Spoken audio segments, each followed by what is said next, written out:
Mon amour! Oui! Cette semaine, entretien avec un guerrier, ça a été... on a fait un petit voyage à Québec, moi, toi, puis mes enfants. On est allé à Québec 2 jours dans le cadre du Shinobi Weekends, qui est un camp d'entraînement de ninjutsu auquel j'ai participé. On a reçu sur le podcast plusieurs participants à ce séminaire-là d'entraînement de ninjutsu. Il y a aussi eu un invité surprise. Oui, en effet. Ça te concernait un peu, vaguement. Oui, j'ai été invitée à être en l'absence de Jérémy, de ton co-animateur habituel. C'est moi, puis j'ai pas fait l'événement Shinobi. J'étais pas là. Moi, j'étais à l'hôtel avec les enfants et je comprenais pas pourquoi je devais être sur le podcast, mais si vous écoutez, vous allez tout comprendre. Voilà. On démystifie beaucoup de bullshit, n'est-ce pas? Je vais vous donner ce petit hint-là sur l'invité surprise, puis restez à l'écoute. Non, mais ça a été des super bonnes conversations, honnêtement. Tous les invités avaient des apports vraiment intéressants. Je dois dire, jusqu'à date, là, en 4 ans de podcast, les gens de ninjutsu sont toujours très, très intéressants parce que c'est un art, puis je l'ai compris encore plus en fin de semaine, qui est beaucoup dans la réflexion, dans l'analyse des arts martiaux. Ça s'appelle Shinobi Science. C'est pas pour rien. C'est la science des ninjas, la science du mouvement. Puis c'est vraiment ça. Puis ça paraît dans les propos des gens parce qu'ils ont beaucoup réfléchi à leur démarche puis à pourquoi ils sont là, qu'est-ce qui les anime. C'est très clair. Vraiment. Donc, on en a pour 1h30 de podcast. Attachez vos trucs. C'est super bon. Puis si vous appréciez notre contenu, c'est pas parce qu'on a pris une pause cet été qu'on n'est pas présent. Supportez-nous sur patreon.com/guerrierpodcast. On va vous revenir avec des nouveaux épisodes. On a eu un pépin technique avec l'épisode de cet été, malheureusement, donc il n'a pas pu être diffusé à cause de ça. Mais on se reprend en force avec celui-là. Et voilà. Merci à Kevin Gagnon de Ninja Québec pour l'invitation pour le Shinobi Weekend de Saint-Emmanuel. Oui, puis pour sa participation, ma foi, pleine d'improvisation et de pertinence à la petite surprise qu'on vous réserve. Fait que, sur ce, bon podcast. Florian Bellumeur est le cabinet d'assurance idéal pour une école d'arts martiaux ou tout type d'entreprise. S'appuyant sur plusieurs années d'expérience, leur équipe est sensible aux besoins des entrepreneurs. Ils vous offriront des produits qui répondent vraiment à vos besoins en assurance de dommages et un service à la clientèle qui vous permettra d'avoir la tête tranquille pour vous consacrer à votre passion. Composez le 1-877-472-0078, mentionnez Guerrier Podcast pour être dirigé vers leur équipe de spécialistes.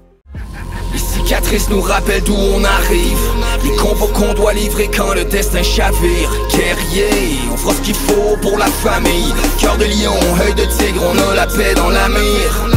The battles are never ending, I know, but we will get up and get on with the fight. And we'll do whatever for what is right.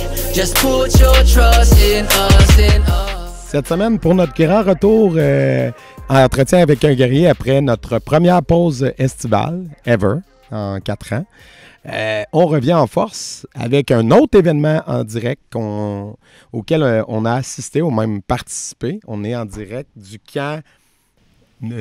Comment tu l'appelles, Kev? On a décidé d'appeler ça, vu qu'on en fait...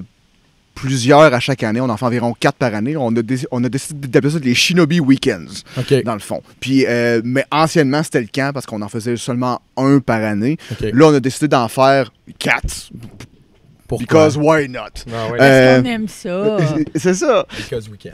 Because we can, c'est ça. Et puis, c'est la première fois qu'on le fait justement sur ce terrain-là, ici, en plein milieu d'un quartier calme à Québec. Fait que on est super contents. Puis, on appelle ça les Shinobi Weekends maintenant. C'est les vendredis, samedis. Puis, OK. Puis, ça a parti comment, cette idée-là, de faire des camps, Shinobi Weekends? Ça a parti comment? À chaque année, depuis que je m'entraîne en ninjutsu, ça veut dire 2002, il y avait un camp. Puis à chaque année, il y avait le camp d'été annuel. Puis on faisait un camp. Puis normalement, on campait. Puis au fur et à mesure que les années ont évolué, en 2015, on m'a donné la responsabilité de « Maintenant, c'est toi qui fais des camps. » J'ai fait OK. Fait que j'ai pris en charge les camps. Puis il fallait trouver au départ aussi de l'hébergement. fallait trouver de l'hébergement. Puis là, plus que ça s'en venait, là, on faisait venir des profs, on faisait venir là, de l'hébergement. Puis on faisait venir des profs de Californie, des profs d'un petit peu partout. Mais là, l'événement grossissait. Jusqu'à un point, à un moment donné, on a commandé de la bouffe pour 70 personnes. Oh. Ça commençait à faire du monde parce que j'avais du monde du nord des États-Unis qui venait aussi pour voir les profs ici. Puis tout ce beau monde-là, ben, voulait avoir de l'hébergement, camper. Mais à un moment donné, là, j'étais rendu que les coûts de tout ça avaient explosé. Puis c'était rendu à 300 $ le week-end parce qu'il fallait fournir 6 repas, 2 nuits dans de l'hébergement, plus faire venir les profs. Puis là, avec la COVID, les coûts des vols ont explosé, les coûts des hôtels ont explosé. Donc, on a downsizé un peu, puis on a décidé d'en faire plus. Donc, c'est ça. Fait qu'on a ramené le prix à de quoi plus dans autour de 150 $. Puis, on en fait 4 par année. On fournit la bouffe du samedi au complet, comme là, tu viens de voir, un délicieux épique barbecue. Non, mais il faut le dire, écoute, là, on n'a pas sa carte d'affaires. Ouais, je vais mettre son lien en commentaire, il est malade. C'est très CG bon. Fusion Culinaire, c'est mon pote Charles Gagnon. Il est débarqué avec son fumoir, tout ça, puis il nous a fumé de la viande pour le midi, puis il nous a fumé de la viande pour le soir. C'était complètement malade. Là. Puis je tiens à dire qu'on lui a demandé s'il se déplaçait hors de la région de Québec, puis il a dit qu'il se rendait jusqu'au Saguenay pour des événements. Fait que si vous avez des événements, vous voulez un repas épique, allez-y pour vrai. Ah non, c'était délicieux. On n'a pas manqué. Pour vrai, puis il y en avait trop, c'était fou. Tu as combien de participants à peu près dans ton week-end?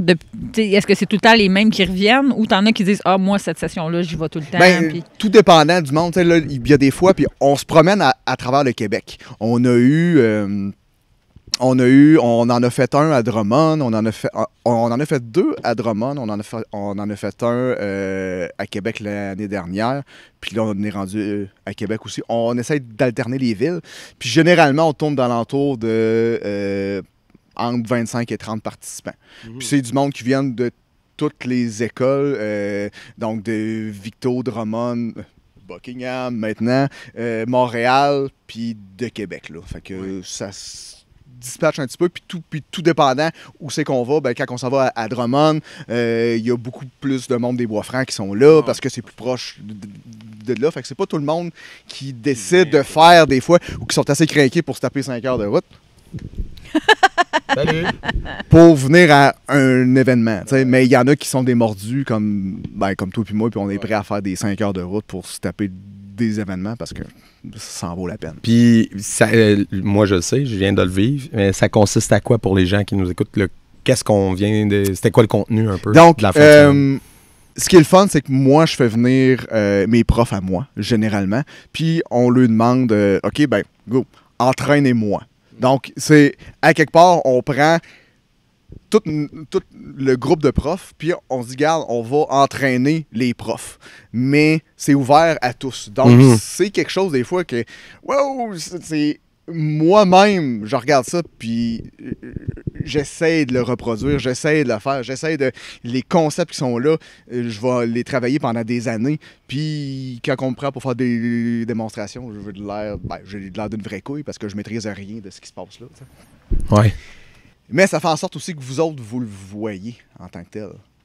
Vous voyez ce contenu-là, puis ça reste dans un tiroir à quelque part, puis vous n'avez pas besoin d'attendre 20 ans pour voir ce contenu-là. Si vous êtes capable de le maîtriser avant moi, c'est une bonne affaire. Je vais être content. Arrachez-vous pas la tête, passez pas par le même chemin que moi. Faites votre chemin, puis si ça va plus vite que moi, ben tant mieux. Et je veux savoir, à quoi ça consiste les entraînements au juste? Il y a beaucoup d'entraînements, puis le monde vont penser dans un séminaire d'arts martiaux, on va faire des push-ups, courir partout, puis c'est des ninjas, ils doivent faire des front flips. En réalité, non. On est axé sur l'autodéfense, puis c'est ce qu'on appelle le taijutsu. Donc, le taijutsu, c'est utiliser son corps, des techniques de défense avec le corps. Puis, de la méthodologie qu'on utilise maintenant ici, puis qu'on a développé en partenariat avec, justement, mon professeur des États-Unis, se trouve à être des leçons qui peuvent être appliquées dans presque n'importe quel art. Donc, on regarde comment ceux qui ont créé cet art-là, ceux qui ont réussi à faire perdurer l'art dans le temps à travers leurs écrits, les différents scrolls des différentes familles. C'était quoi les leçons qu'ils voulaient nous apprendre de ça? Au-delà d'apprendre seulement les techniques par cœur puis de dire ça, c'est telle technique. Non, c'est quoi la leçon? Comment on est supposé marcher? Comment on est supposé plier nos genoux? Comment on est supposé... où est-ce qu'on est supposé regarder? T'sais, donc, on a 6 groupes de compétences. Puis à travers ça, on réussit on fait différents exercices toujours avec un partenaire d'entraînement qui va venir nous attaquer. Donc, ça peut être un étranglement, un coup de poing, peu importe. Puis on va essayer de voir comment on peut venir affecter la balance de l'autre, comment on peut venir affecter son focus, comment on peut jouer avec le timing pour rentrer dans des zones plus sécuritaires, comment on peut venir évader de manière à créer de la confusion. C'est toutes des choses qu'on regarde puis qu'on essaye de travailler. Puis après ça, on prend ces leçons-là puis on peut les mettre dans n'importe quel curriculum. Donc, un curriculum de karaté, un curriculum de ninjutsu, un curriculum de... Ouais, n'importe quel art pourrait utiliser les concepts du taekwondo Exactement. Pour améliorer sa pratique. Exactement. Donc, c'est ce qu'on voit dans ces événements-là. C'est des choses de beaucoup plus haut niveau puis qui prennent généralement beaucoup plus de temps à enseigner. Parce qu'on peut se permettre de dire « Hey, on va faire une session de 4 heures sur un sujet, plutôt que de dire, ben là, à soir, on a un cours de 45 minutes, puis en 45 minutes, ben, on n'a pas le temps de voir le sujet au complet. Fait qu'on se permet d'explorer des sujets qui sont un peu plus complexes, des fois un peu plus intellectuels, mais on se rend là, puis on bouge, on essaie de comprendre. Il y a différents profs de différentes écoles. Il y a mon prof qui est là aussi, qui se promène. On pose des questions qu'on veut, puis ça lui fait plaisir de répondre. Là. Puis est-ce que, là, parce que moi, j'ai vu, j'étais pas là, je fais mon aveu, j'étais pas là, j'étais le support moral de Manu. Mais tu sais, est-ce que c'est dans le décorum de faire des tests de ceinture à ces moments-là ou vous avez autrement d'autres? Donc, ouais, les tests de ceinture, ça se passe généralement quand la personne est prête. Okay. Donc, ce qu'on fait, c'est que on peut juste filmer la personne et après ça, cette vidéo-là est envoyée à Denis. Au groupe d'évaluation provinciale. C'est que c'est envoyé aux différents leaders de chacune des écoles et Denis, puis on regarde ça et on donne un score. Et ce score-là va vous donner un degré de cuisson vers la ceinture noire, je vais dire. Donc, le but, c'est de travailler constamment ces 6 groupes de compétences-là. Puis, à la fin d'une évaluation, on obtient une genre de charte. Un peu comme si tu joues à des Pokémon, là, ben, toujours ce Pokémon-là. La fiche de l'élève. Exactement. Tu sais, il est fort, il est agile, mais il n'y a pas beaucoup de vitalité, puis il y a ça. Mais toi, tu arrives, puis tu as ce genre de diagramme-là qui dit « Hey, regarde, tu devrais travailler plus dans telle compétence parce que ça, c'est bon. » Puis au fur et à mesure de ton évolution, puis ça se peut que tu travailles sur des choses, puis que, oups, ça se modifie tranquillement. Le but, c'est de balancer toutes ces choses-là. Et le but, c'est d'arriver à 60 points. OK. On ne perd pas des points. Chez nous, on fait juste en gagner. Fait que tu pars à 0, puis on te regarde, puis on t'accumule des points. Okay. Parce que si je me base, mettons, sur ce qu'on fait chez Sunfuki, moi, je sais qu'il y a des examens qu'on ne peut pas faire seul. C'est des choses qui doivent être pratiquement vécues. Il faut que tu en aies plusieurs qui soient prêtes pour le même niveau. De ce que je comprends, vous autres, c'est pas comme ça. Ça va individuellement dans le cheminement de la personne. Ça va, oui. C'est toujours une progression personnelle, puis adaptée selon...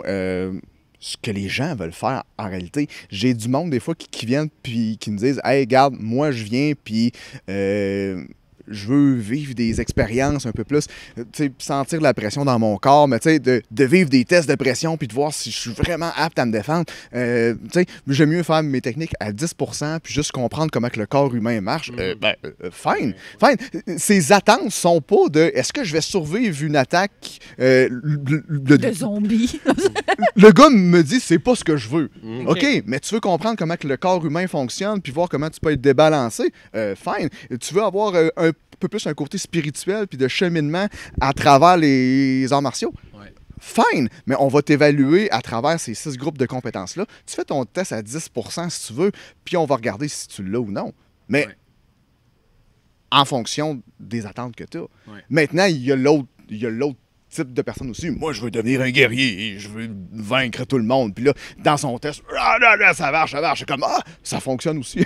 Mais on en regarde, puis si on voit, ah ben regarde, il y a quelque chose qui s'appelle force sans effort ici, puis toi c'est force brute, Hulk, ben t'auras pas beaucoup de points dans ça, parce que il y a une compétence avancée qui est force sans effort. Donc c'est comme, ça veut dire qu'il te manquait quelques trucs. Donc on balance tout ça, au lieu d'être des choses à apprendre par cœur, c'est vraiment du démonstration de compétences.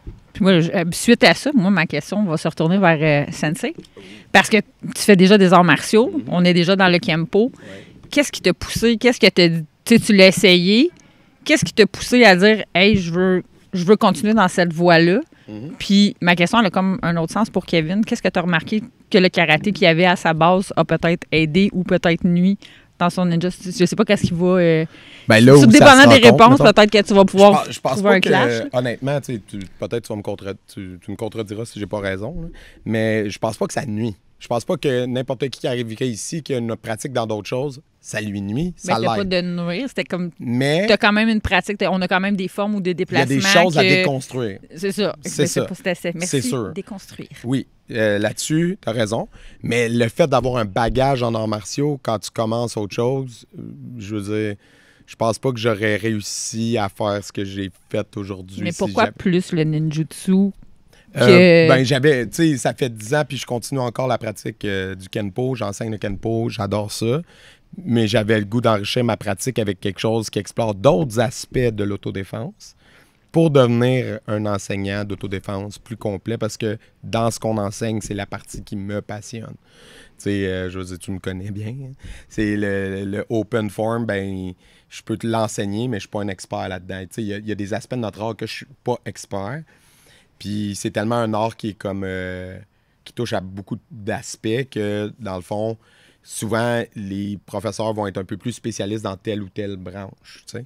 Fait que moi, c'est plus l'autodéfense qui m'accrochait, puis la pratique des armes. Puis ça donne bien, c'est le ninjutsu, c'est de la pratique d'armes et de l'autodéfense. Moi, je pense que tu t'as pas dit la vraie raison, Manu, pourquoi tu es venu. Mais c'est parce que c'est à cause de quoi? Non, t'as pas dit la vraie raison. C'est quoi la vraie raison? Son chandail du podcast. Ouais. Non, la vraie raison, Manu, là, c'est quoi? C'est parce que c'est l'art de Batman. Ouais, exact. Oh oui, hein? Ben oui. Voilà! Tu regardes toutes les vidéos de gens qui analysent le style de combat de Batman, ils disent tout le temps, il y en a plusieurs, mais le primary, c'est tout le temps ninjutsu. Parce que Batman doit pouvoir contrôler, s'évader, c'est ça, puis utiliser le moins possible d'énergie parce qu'il est parti toute la nuit, fait qu'il y en a pour longtemps. Puis quand tu te bats contre 50 gars, il faut que tu aies de l'énergie pour longtemps. Fait que, mais c'est sûr que si tu analyses le style de combat, il y a de la boxe, il y a plein d'affaires, il y a du jiu-jitsu, il y a de l'aïkido. Puis là, ce que tu viens de dire, ça touche un point assez spécial de notre art, parce qu'en bout de ligne, le monde qui va regarder mes vidéos puis qui vont regarder des choses, ils vont me dire « Ah, ouais, en fin de compte, c'est un mélange de Krav Maga, d'aïkido, de boxe, puis de judo, ton affaire, avec un peu de BJJ. » Je suis comme « Oui, tu peux dire ça si tu veux, ou tu peux appeler ça du ninjutsu. » Ouais. C'est comme le Kenpo, c'est un mélange de plein d'affaires aussi. Exactement. C'est juste qu'on a... Tout est un dérivé de le karaté est un descendant du Kenpo. Ça vient tout à quelque part du Japon. Oui. Et c'est tout... Et de l'Asie en général. Et c'est tout à quelque part... dans les arts martiaux japonais, on s'entend. Et ça vient tout à quelque part de familles qui ont fait perdurer à travers des scrolls. Puis à quelque part, il y a quelqu'un qui a dit... moi, je me spécialise dans... tel aspect ou dans tel aspect. Dans le pied-point, et il en a fait du karaté. Et mon prof Denis en a parlé cet après-midi, justement. Il y a du Koto-ryu karaté, Koppo-jutsu. Et le mot karaté a été enlevé du scroll juste pour pas rendre le monde confus. Pour pas semer la confusion en disant « Ouais, mais c'est-tu du ninjutsu? C'est-tu du karaté? » Non, c'est du ninjutsu. Ouais, c'était Koto-ryu karaté, qui veut dire les techniques de Koto-ryu, de pied-point, Koppo-jutsu pour briser. Donc, mais à quelque karaté, c'est main vide. Fait que c'est t'es quand même en train de faire du karaté si on prend la terminologie. On vient tous dans le même plan, c'est juste qu'à quelque part, les écoles ont évolué. Puis nous autres, on est coupables aussi. On a créé une méthodologie d'enseignement.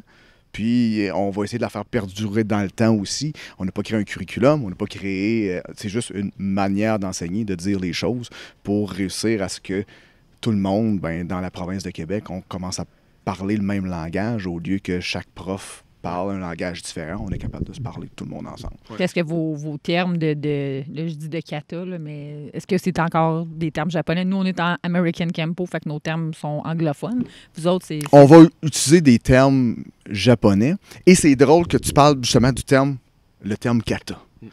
Parce qu'on en a parlé hier, en début de camp. Et justement, mon prof Denis disait le terme kata, quand on parle, nous autres, en français ou en anglais, on a l'impression que c'est tout le temps le même mot. Mais en réalité, le kanji change. Okay. Et kata peut vouloir dire épaule. Okay. Kata, en karaté, veut dire forme. Mm-hmm. Mais nous autres, en ninjutsu, kata, c'est le kanji pour seed of knowledge. Okay. Une graine de... Une parcelle. Une graine de connaissance. Donc, quand on dit kata, en ninjutsu, c'est une application fondamentale, une histoire, quelque chose qui va te donner une parcelle de connaissances. Ouais. Au lieu d'être une forme, donc le terme kata en karaté va être une forme, nous autres va être une parcelle de connaissances. Ben, je vais référer les gens à un vieil épisode qu'on avait fait avec Philippe Moon où il expliquait tous les types de kata. Puis c'était vraiment intéressant parce qu'il disait, tu sais, il y a le kata comme tu le dis, puis à la base, historiquement, c'était la première fonction du kata, c'était de transmettre, parce qu'il n'y avait pas de vidéo, il n'y avait pas de YouTube, il n'y avait pas de rien pour archiver. Transmettre l'ensemble du contenu d'une école ou d'un style aux élèves de façon mémotechnique, en créant des enchaînements qui contenaient les projections, les coups, les punches, les kicks, dans des différents ensembles que l'élève pouvait retenir. Puis là, maintenant, avec le temps, ça s'est transformé. Maintenant, tu as des katas qui peuvent être considérés comme des katas de renforcement du corps, que oui, tu fais des punches, tu fais des kicks, mais que c'est beaucoup pour tailler les stances. Fait que ça va avoir une fonction de développement corporel.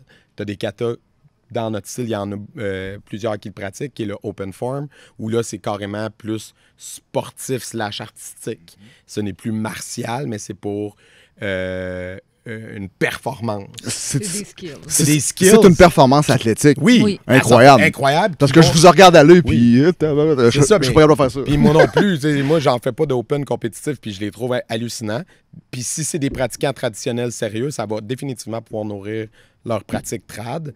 Mais tu sais, puis on a parlé ça aussi centaines de fois sur le podcast avec plein de gens, dont un des pères du Open Form au Québec qui est Jean Frenette. Puis Jean Frenette lui-même me disait, mais tu sais, le open form spectaculaire maintenant, tel qu'il est rendu pratiqué, tu sais, ça n'a plus rien de martial, là, c'est un show. Puis c'est correct, mais ça n'enlève pas le côté, tu sais, il faut respecter tout le travail et la maîtrise de l'arme, l'habileté qu'il y a là-dedans, parce qu'il y a quelque chose qui peut servir. Si la personne est coachée par un prof qui va s'en servir pour nourrir les autres aspects, ce qui est notre cas, tu sais, chez nous. Bref.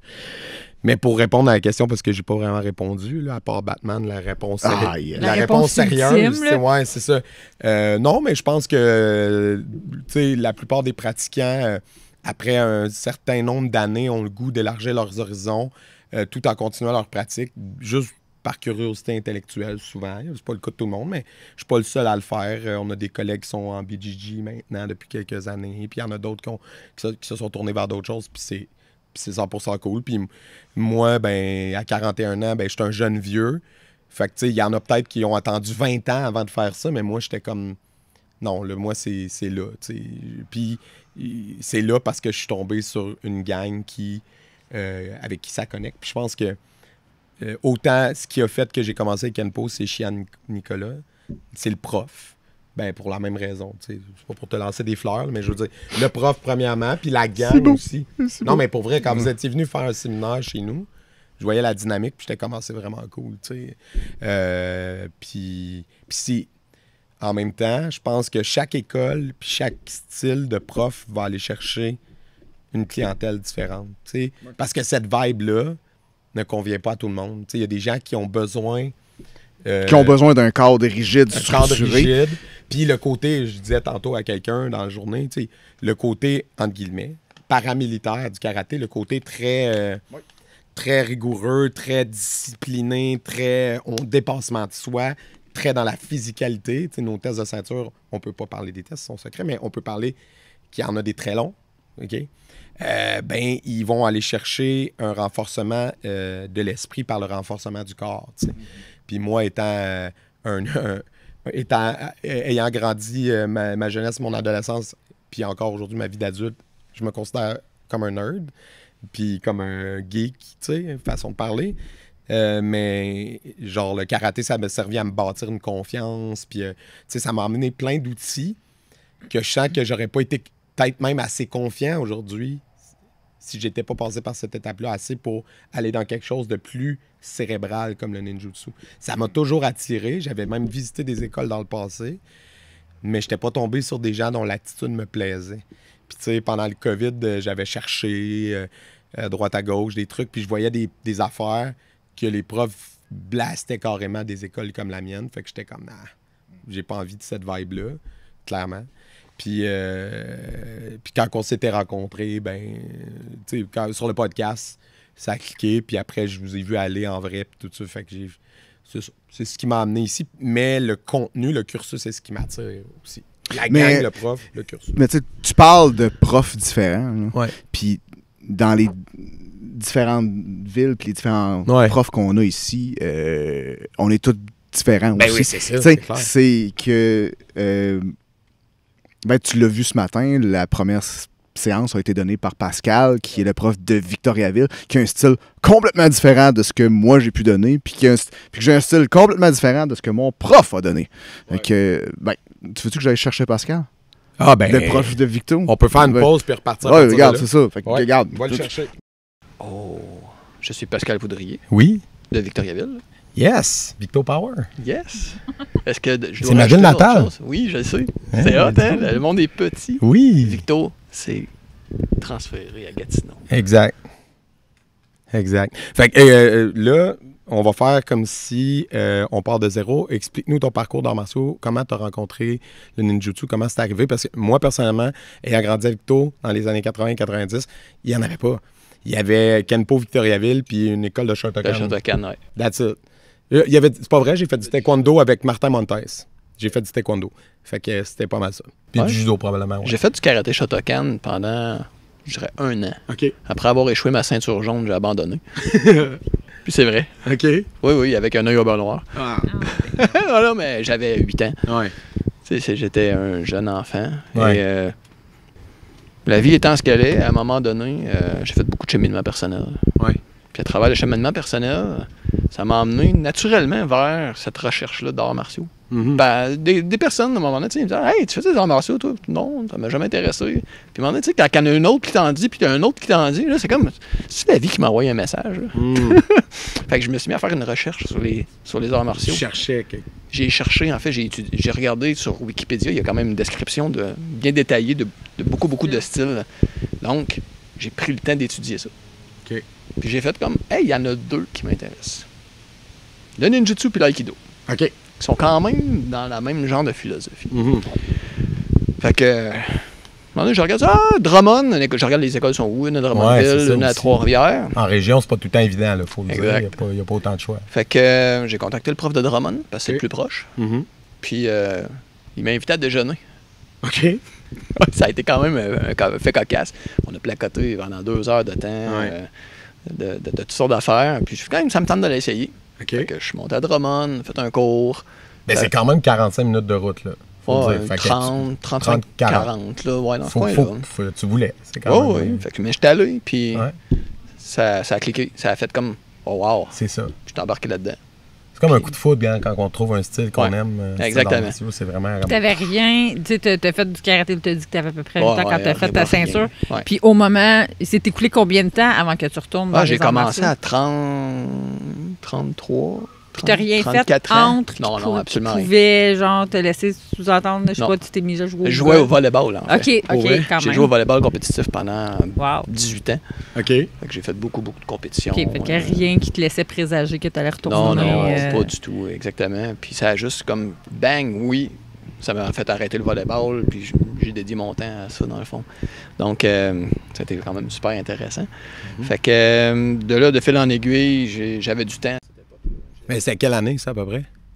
J'avais en 2012. 2012, OK. Ça va dire son 2011-2012, à peu près. J'ai 46 ans, en OK, fait, on est simplement. OK. Oh, l'âge, C'est la même génération. On est dans exactement. ça veut rien dire, l'âge. Non, non. Exactement. Fait que j'avais du temps à cette époque-là. J'avais une compagnie, j'ai vendu ma compagnie. Je voulais me partir comme coach de vie. OK. Donc, étant pas occupé à temps plein, j'ai occupé du temps dans mon horaire pour faire des cours. J'allais à Drummond à tous les jours pendant presque 2 ans. J'ai fait ça. Fait que j'ai fait comme un espèce de cours intensif, puis j'étais presque toujours tout seul avec le prof. Fait que j'ai comme eu des cours privés pendant 2 ans de temps, presque chaque jour. Fait que j'ai appris beaucoup de stock à cette époque-là. J'ai commencé à enseigner après 2 ans, en fait. Là. D'où ça vient, cette passion? D'où est-ce que tu as dit, hey, je veux pas juste l'apprendre, je veux l'enseigner? Ah, ben ça, tout ce que j'ai fait, je l'ai enseigné. OK. Ah ouais, hein? C'est naturel. Fait que c'est OK. Fait que tu as déjà une. Ouais, j'ai coaché du volleyball, je l'ai joué, OK. mais je l'ai coaché. On a ça dans nous, je pense. Tu sais, je veux dire, toi, tu as passé, tu as fait ça, du coaching en équitation avant d'être prof de karaté. Moi, cet aspect-là, moi, c'était comme, à un certain moment, j'ai aidé des artistes, puis dans le fond, je me suis rendu compte que ce que j'aimais le plus là-dedans, c'était le côté réalisation, direction artistique, le côté coach, dans le fond. Puis plus que la business, parce que ça, c'était pas du tout ma force. Mais puis là, j'arrivais dans le karaté, puis j'ai fait comme, je suis tellement sur mon X, c'est l'affaire. Puis c'est un appel, on dirait, c'est quelque chose que tu fais. Ouais, ça, c'est pour moi. J'ai toujours eu beaucoup de facilité à traduire les choses, OK. à rendre les choses plus simples. Ouais. Non, tout ce que je Faire fais. comprendre. Oui. Ouais. Peut-être des fois, tu prends quelque chose qui est complexe, Ouais. tu peux le simplifier en quelque chose de simple Ouais. pour pouvoir l'ingérer puis le travailler après. Fait que ça a toujours été une facilité pour ça. Je travaille en informatique, puis l'informatique, c'est comme beaucoup de ça, en fait. Bien, je confirme. J'ai profité de sa pédagogie aujourd'hui. Oui, on a passé Y a-t-il quelque chose Non, dans l'injutsu qui t'a fait découvrir une partie de toi que tu connaissais pas ou qui t'a aidé à. Excellente question. En fait, je suis dans le développement personnel avant les arts martiaux. OK. Fait que ce que j'ai découvert, en fait, c'est comment la relation entre un agresseur et un défenseur peut nous aider à cheminer. Parce que dans la vie, des conflits, il y en a plein. C'est pas des arts martiaux. C'est pas obligé d'être physique, là. ça. Exactement. C'est d'abord verbal. C'est d'abord des idées, des conflits d'idées qui viennent des conflits émotionnels. Puis éventuellement, quand ça escalade, ça devient physique. Mais dans ça, en fait, la simplicité, c'est astique, je suis capable de travailler des choses directement de mon cheminement personnel dans ce contexte-là. Fait que ça m'a amené des situations, en fait, pour travailler. Puis toute la philosophie du ninjutsu vient dans le fait de relâcher, de ne pas combattre, dans le fait de ne pas donner d'énergie, avec le minimum d'efforts, faire le maximum d'efficacité. Ouais. Quand traditionnellement, c'était fait pour la guerre, les champs de bataille, ce qui fait que il fallait que tu économises ton énergie. Puis Denis nous expliquait après-midi, il courait 50 km avant d'arriver à combattre, puis il combattait en arrivant. Fait que leur méthode de courir, leur méthode de bouger, leur méthode d'utiliser le corps, en fait, était dans le fait d'économiser l'énergie. Ouais. Ils couraient pas vite, ils couraient très, très, très longtemps. Donc, tout était dans l'efficacité, dans le fait d'utiliser, dans le fond, les qualités de la vie pour œuvrer. Ouais, c'est vraiment intéressant. Puis le camp vas-y. Je m'excuse, je te coupe. Non, mais parce que j'étais pas sur le camp aujourd'hui, fait que je sais pas ce qui se déroule. Puis c'est-tu ta première expérience sur le camp comme ça ou tu en as fait plusieurs? Qu'est-ce que ça t'apporte, ce camp-là? Qu'est-ce qui te fait revenir à chaque année? C'est pas genre, je l'ai fait 3 fois, je l'ai fait, c'est du déjà vu. C'est jamais du déjà vu. Ça n'existe pas dans le ninjutsu, le déjà vu. Parce que il n'y a rien de structuré de façon méthodique et très carrée. C'est tout le temps dans l'expérimentation qu'on fait les choses. Donc, quand on expérimente, on travaille une affaire, mais on en travaille des dizaines d'autres en même temps. Un kata, c'est une opportunité d'expérimenter quelque chose et non quelque chose à reproduire. C'est pas comme quelque chose que tu dis, bon, ben, tu fais ton kata, donc c'est ça qu'il faut qu'il applique dans telle condition, parce que ça, c'est pas réaliste. Ouais. Quand ça va vite, là, c'est pas vrai que ça fonctionne. On se met à appliquer des choses, puis dès que les paramètres changent, tout prend le bord.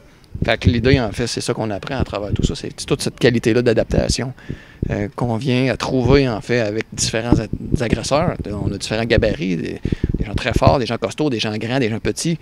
Donc, comment les petits vont se défendre avec les grands, comment les faibles vont se défendre contre les très forts, tout en gardant ça facile et fonctionnel, puis avec des résultats qui ont de l'allure. Mais c'est une réalité qui est différente pour tous. Parce que ce qu'une petite personne va faire, comme moi, dans le fond, tu sais, j'enseigne depuis quand même une dizaine d'années presque. Là. Donc, quand j'enseigne à une petite personne, c'est pas ma réalité. Je peux la coacher pour la guider dans l'expérience pour atteindre les choses, mais c'est la personne qu'il va falloir qu'il trouve les résultats. Il y a une recherche personnelle dans ça pour trouver, en fait, qu'est-ce qui est la réalité propre de chacun. Mais c'est une des spécialités ou en tout cas un des aspects fondateurs du ninjutsu d'être capable de donner des outils à quelqu'un qui est moins fort ou moins costaud que son adversaire. Tu sais, à la base, il y a même un terme pour désigner les ninjas femmes. Puis aujourd'hui, il était utilisé pour décrire un état d'énergie. Hey Manu, on est en train de terminer le podcast, là, puis... excuse, le séminaire, là, mais tu m'as comme dit que nos techniques, c'était un peu poche, puis tu avais vraiment une meilleure technique à nous montrer. OK. Puis là, mais là, regarde, tout le monde veut voir ça, parce que... Tout le monde était... À ce qui paraît, genre, ninjutsu is bullshit, là, fait que... Hey, c'est pas Master Ken, là! C'est comme... Ben non, mais c'est à cause que là, il m'a dit, genre, ninjutsu is bullshit, fait que là, je le mets live, là, pour que tout le monde, on le voit, puis que... Ben là, je te l'avais pas dit, mais j'ai une surprise pour la gang, là. J'ai fait quelque chose... qu'on a un invité qui va être en différé. Fait que là, quand ça va partir ici, je vais le mettre au montage. Ouais, parce que, ben là, fait que là, il m'a comme teasé un peu, là. J'ai dit, garde, on va venir faire de l'intimidation. Faire peur à notre invité spécial. OK, attends une minute. Je m'excuse de cracher ton moment. On continuera après, Pascal. En fait, l'adaptation du focus, c'est comme... ça fait partie, hein? C'est l'effet de surprise, ça fait Exactement. partie de ça. C'est ça, fait que... OK. Une minute, là. Je sais être sûr qu'il y a du son, mais c'est pas grave, je vais le mettre au montage. Fais-nous écouter ça, là. C'est... OK. Parce que là, j'étais un peu chaudé, là. OK, parce que là, ouais, je t'ai craqué, hein? Un peu. Tu veux-tu la tenir, ma chérie? Pèse sur play. Attends une minute. Ouais. Pastor Ken here with a special message for Joe Cian. According to Manu, you need some self-defense instruction, and possibly it needs to be Wonder Woman themed because you love Wonder Woman. So, let's see. What are 3 techniques you can use that Wonder Woman would use? Number 1, she's got her bracelets, her powerful bracelets that she slams together and sends like an energy field toward her opponents. So you're going to need some bracelets. You can make those out of tin foil if you're on a budget.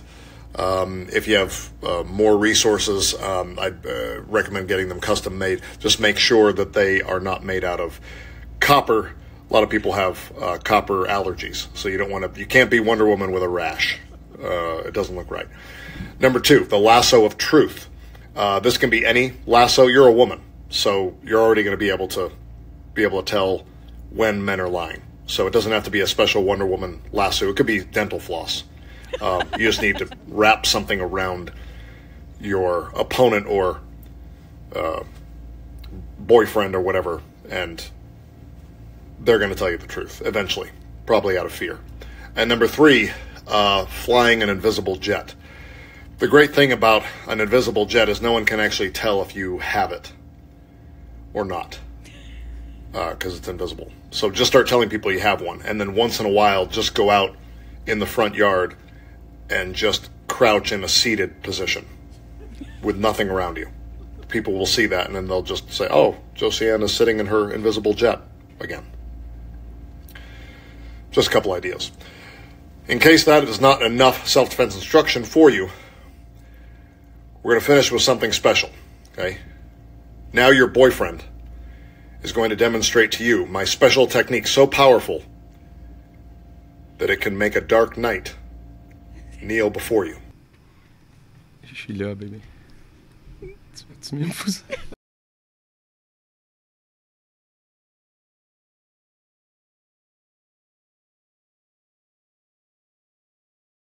Mais oui!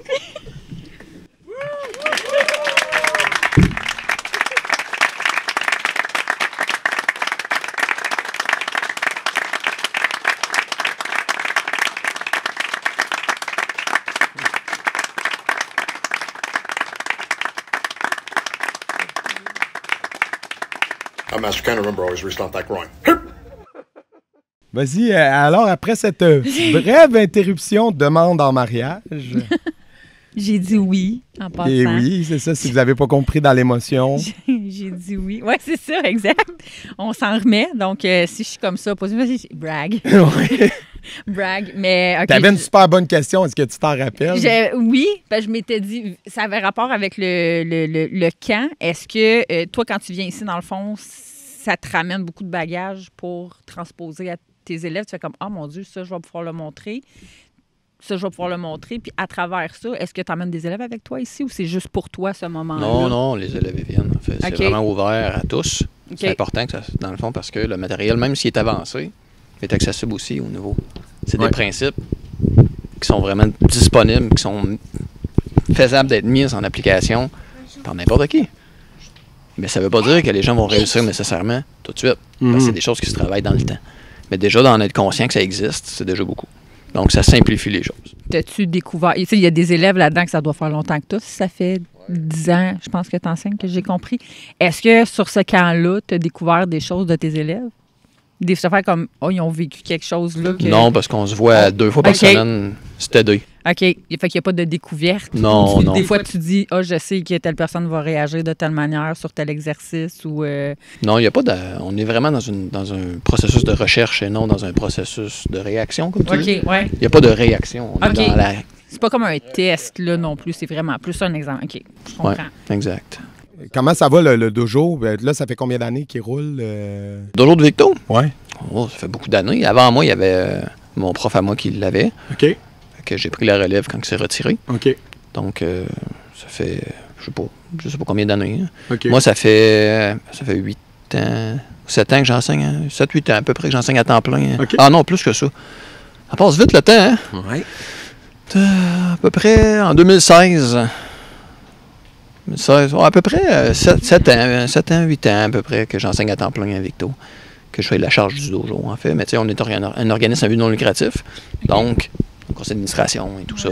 Puis avec le dojo de Drummondville, on est comme ensemble. Vous avez créé comme un OSBL pour gérer les dojos de Victo. Exactement. OK. C'est plus simple. Puis le but, c'est la vocation de l'art. Donc, le but, c'est de faire grandir l'art. Donc, tous les fonds vont au fait de promouvoir l'enseignement et de nous faire grandir aussi en tant que professeur puis dojo. Puis c'est situé où, ce dojo-là? On est dans une église. Ah oui, c'est malade, c'est l'église Sainte-Famille. Oui, on est dans l'essence. Dans l'église. Dans l'église, direct. Okay. Non, c'est direct. On tasse les bancs, là. On est à nos tapis, puis on est vraiment dans la nef de l'église. Ouais. Si vous autres, vous bawez, c'est pas un bar quand on rentre, là, c'est... Oui, exact. Oui, c'est super important parce que le prêtre est toujours là pour nous accueillir. Oh, wow! Il est là, puis il vient se battre avec nous. Hein? Non, c'est pas vrai. Ça serait malade!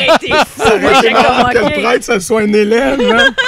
Ça aurait pu, mais la plupart sont trop vieux. Tu sais, Ouais. Les prêtres aujourd'hui, c'est rare qu'ils sont jeunes. Moi, des jeunes, un jeune prêtre, ça a 50 ans. Là, genre. Et on espère juste que l'Église va pouvoir continuer à vivre. Ouais. Parce que dans le fond, il y a beaucoup d'églises qui ferment ces temps-ci parce que ça coûte cher des églises par la force des choses, puis il y a moins de pratiquants. Fait qu'on souhaite pouvoir continuer longtemps. Là. Ah, c'est hot comme lieu. C'est le fun. C'est très intériorisant aussi. Fait que, tu sais, ça l'aide au fait de le côté méditatif. De se détendre puis d'être plus à l'écoute de tout ce qui se passe. Parce que ça fait très partie de... Tu sais, le feeling, en fait. C'est très, très, très présent dans cet art-là. Oui. Ah ben, moi, je suis vraiment... Je pensais que c'était une salle communautaire. Non, mais moi aussi, j'ai dit... vous à Drummondville. Non. C'est dans l'église. Wow. À Drummondville, c'est dans le centre communautaire. OK. Puis à Victo, c'est dans l'église. L'église Sainte-Famille. Exactement. Puis à Drummond, il est où le centre communautaire? Le centre communautaire de Drummondville-Sud. OK. Puis donc là, si les gens veulent rejoindre le dojo de Victo, le dojo de Drummond, ils passent par où? Ils passent par Soyez.ninja. Soyez.ninja? Oui, c'est notre site web. C'est hot. www.soyez.ninja. Les W sont pas importants maintenant, mais il y a Soyez.ninja. Soyez.ninja. SOYEZ.ninja. C'est notre site web. Sinon, cherchez Ninjutsu Victoriaville, Ninjutsu Drummondville. Cherchez Arts martiaux Victoriaville, Arts martiaux Drummondville. On est en premier. Yeah! Nice! Ben, en tout cas, on va inviter les gens à aller vous rencontrer, c'est sûr. Puis merci d'avoir rembarqué dans l'entrevue après cette brève interruption, ce stun qui n'était pas prévu pendant ton entrevue, mais ça a fait une surprise pour tout le monde. C'était le fun. C'était le fun. C'était un beau moment. Ouais, c'était un beau moment. Merci de l'avoir vécu avec nous. Oui, ça fait plaisir. Bravo, félicitations encore. Merci beaucoup. Écoute, moi, c'est Patrick Hébert. C'est ça, je viens de Grand-Mère, la Mauricie, tout ça. Ça fait quand même plusieurs années que je suis à Drummond. Ça doit faire depuis 2005, donc ça doit faire... Quasiment 20 ans. Quasiment 20 ans, oui, effectivement. Fait que c'est ça. Puis, je sais pas si tu as besoin de plus de détails. Non. Puis les arts martiaux, le ninjutsu, c'est arrivé quand? En fait, c'est arrivé il y a 9 ans à peu près. C'était